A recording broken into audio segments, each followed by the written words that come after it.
My trailer uses Todorow's theory of the 4 stages, as at the beginning I started off at the equilibrium stage, where everything starts off normal. I have done this when the 3 girls, Amy, Alyssa and Samantha, are all sat around the kitchen table, toasting for the weekend away, and to be away from all the stress. This scene shows they are happy, relaxed, yet what they don't know is that there is someone out there after them. For example, this is used in the Texas Chainsaw Massacre, as it also starts the trailer off at the equilibrium stage.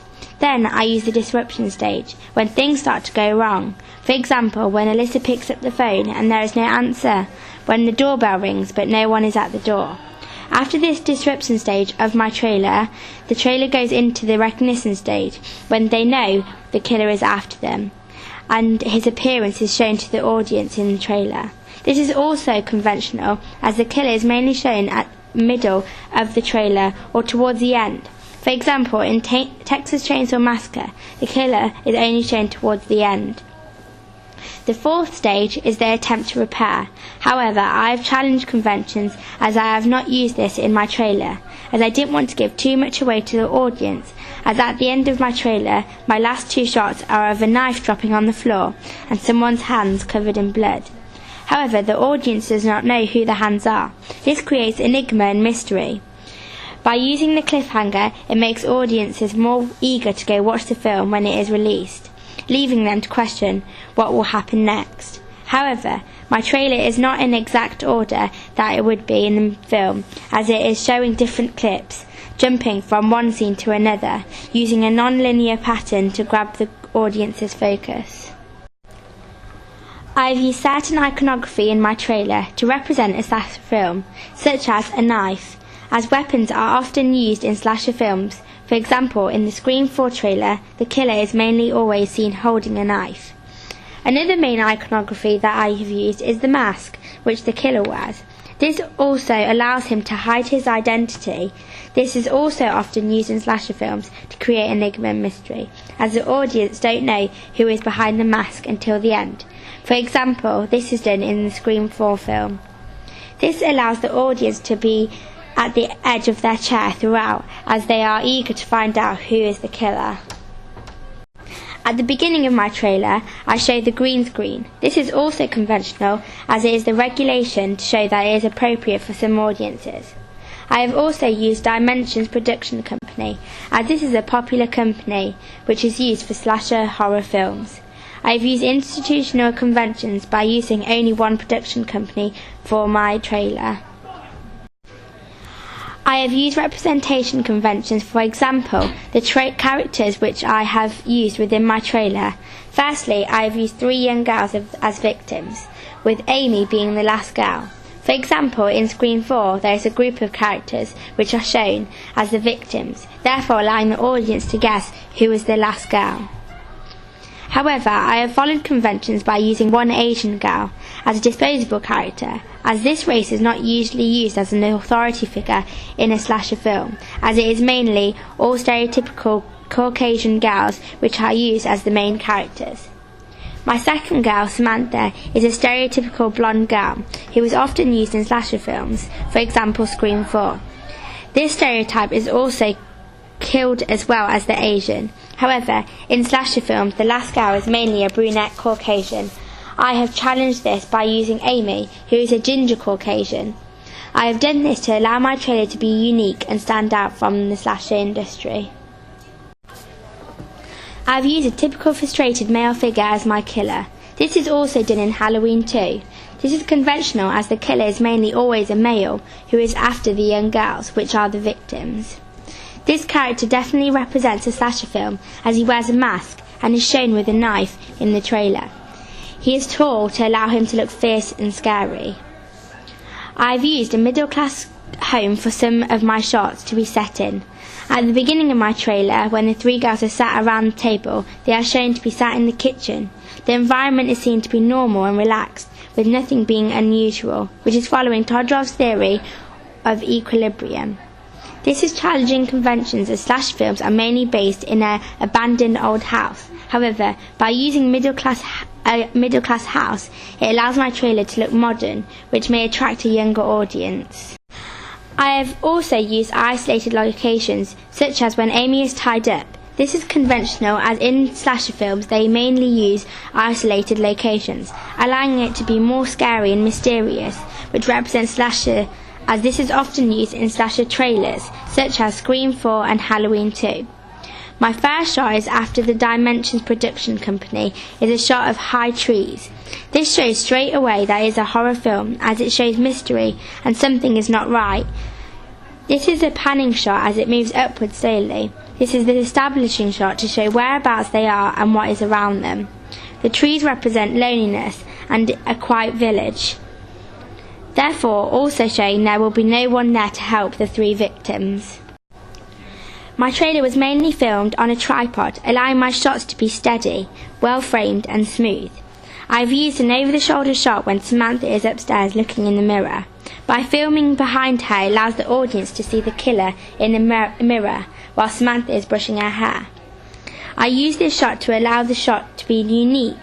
The fact that it is filmed over the shoulder allows the audience to know that something is about to happen, and it is a build-up for them to jump. I've used captions within my trailer. These say, "They're not safe," and "There is always a surprise." These captions break up my trailer, also giving the audience an idea of what is going to happen, however, not giving them too much information to create enigma and excitement. These captions are conventional, as they are often used in slasher films. I have used the same typography and size for both captions, allowing my trailer to look consistent, which is also conventional. I have used a montage within my trailer as the shots get quicker. At the beginning of my trailer and end of my trailer, I have used a fade. However, I have mainly used cuts to make my trailer snappy, allowing it to keep the audience's attention. This is also often used in films such as Scream 4, as the trailer goes on, it's snappy shots with cuts in. I have used sound effects throughout my whole trailer. I have used contrapuntal effects when the killer is shown in the mirror and Samantha screams. This scream carries on to the next shot when Amy is running.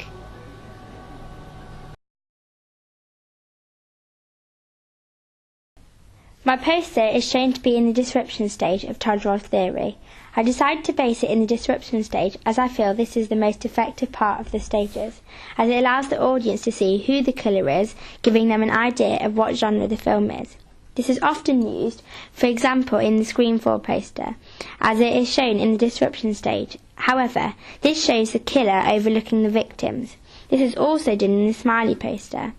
I have challenged conventions by only showing the killer in my poster. It also grabs the audience's attention, as it is something that is unusual looking, and an image that they have not seen before, as you do not see a person with a half-white/red face every day. Therefore, this image will be easily recognised when seen elsewhere after they have seen my poster, allowing them to straight away notice it is from the film No Escape. I have used Rick Altman's theory of allowing my poster to be semantic by using iconography such as the mask that is shown on my poster image. This mask is the half face being white and the other half red, which straight away shows that it is a slasher film. The reason for this is that it is often used in slasher films, as after looking at a variety of slasher genre films, the killer is usually shown to be a human figure, wearing a mask to hide who they are, creating enigma and mystery. For example, this is done in Scream 4 and Halloween 2. Another iconography used in the cross is the cross knives that are placed within the title of my film No Escape, with the cross knives replacing the A. These knives also are a main icon which shows slasher on my poster, as weapons are often used within the slasher genre. On my poster, I've used institutional conventions, such as placing my billing block at the bottom of the page, as this is usually where it is placed on a poster. I have also followed conventions by using steel tongs font, allowing the audience to straight away know that this is my billing block, as this is an important part of the poster, as it is showing who took part in the making of No Escape. And also by the way it has been positioned in a pyramid shape, as when looking at other slasher films' billing blocks, this is how they have been positioned.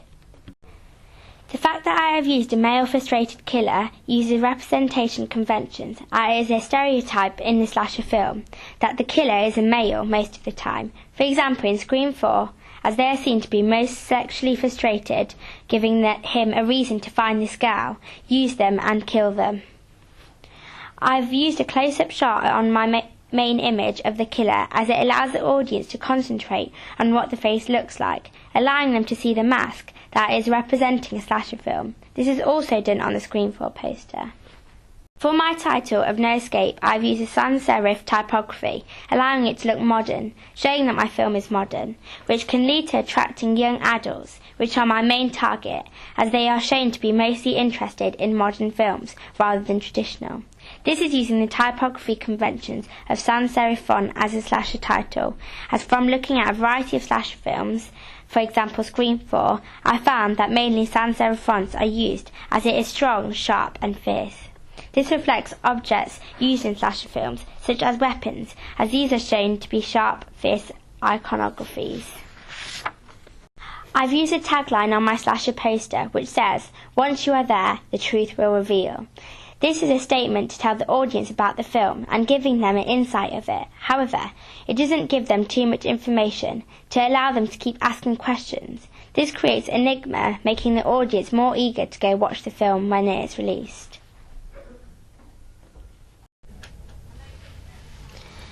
My website image is shown in the description stage of Todrov's Theory. She is one of the three main girls in my film, which are shown in my trailer. However, the fact that out of the three girls Amy is shown on my website suggests to the audience she may be more important than the others. I've done this to show that she is the last girl in my film and is prepared to repair. However, this is challenging conventions, as when looking at slasher websites, the killer is mainly shown instead of the victim. For example, this is done on the Texas Chainsaw Massacre website and the Halloween 2 website. I've chosen to have my image in the description stage, as it allows the audience to question what is happening, creating enigma and mystery, and for the audience to have thoughts about the storyline. This is following conventions, as from looking at a variety of slasher genres, the image is shown in the description stage. For example, Texas Chainsaw Massacre. Also, the fact that she has blood on her hands suggests she has killed someone. The blood that is shown is conventional, as it represents a slasher film, as it is often used in a slasher film. She is also looking down at her bloody hands, and not addressing the audience, shows that she is scared and worried. However, she is also sat there quite calmly, not looking around her, suggesting it is taken towards the end of the film, but she is sat behind a tree, which connotes that she is hiding from the killer. She has mud and blood on her face, showing that the killer may have attacked her, which also connotes that it is in the description stage. The title has crossed knives in between the C and the P, which is iconography to represent the slasher genre, as weapons are often used in slasher films.